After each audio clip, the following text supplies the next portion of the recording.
Suzanne Damon, Remax Insight, and the Damon Home Team. I know this has nothing to do with real estate.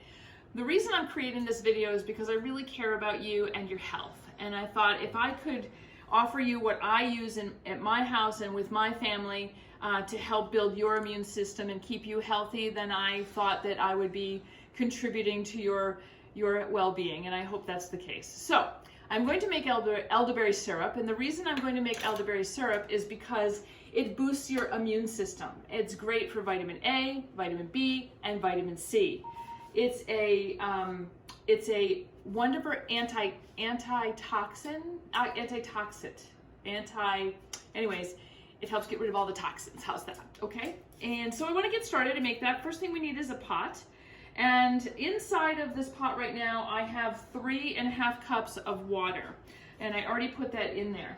The next thing we're going to add is the dried elderberry. Now, dried elderberry can be purchased online. It can be purchased at the Concord Co-op, which is where I bought this bag. It can be purchased at Aldi's typically, and also most health food stores. So you want to get some dried elderberry. And we only need 2/3 of a cup. So I'm going to put that right in there. 2/3 of a cup of dried elderberry. And in addition to that, we are going to add some cinnamon, and I have some ground cinnamon right here, and we need 1 teaspoon of ground cinnamon. So we'll measure that up.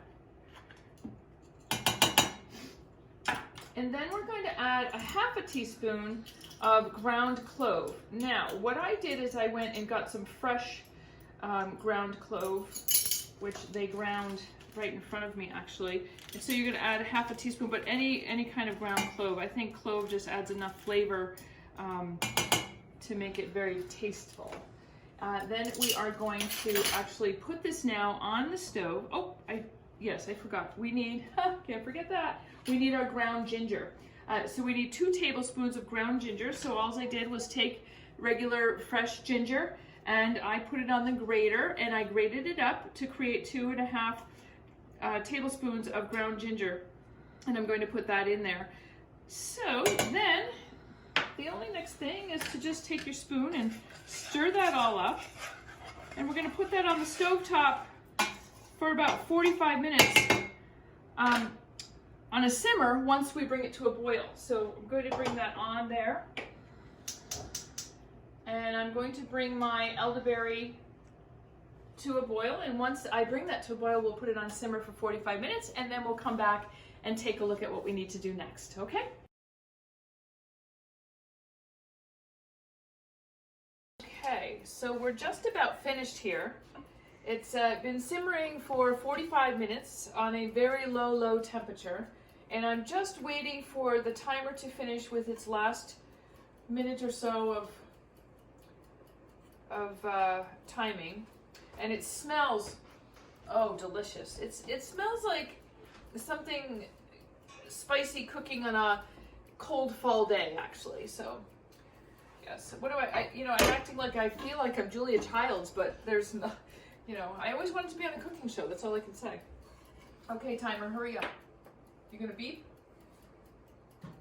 Hello? Let's go. Well, let's pretend it dinged. Ding! Okay, we're done. So, we turn this off. It's close enough. It's probably gonna ding while I'm doing this. Now so just want to strain the elderberry out of the liquid so that the only thing left is going to be the syrup that's in there. And what I like to do is really press on those berries because there's so much juice left in there, and it's oh so goodness here. So we just want to make sure that we press hard into the berries and get a lot of good juice out of here. Okay, and that will be good. So as we do that, we'll put that back into here. And honestly, I may cook those berries a second time, adding more fresh berries, but I'll continue to use those same berries again and kind of recycle them into another batch of elderberry syrup. So the last ingredient is the honey. And if you'll wait, I'll have to get a rubber spatula so that I can take the honey out of here and put it into here. And it's raw honey, by the way. You want raw honey. And all of that goodness in there.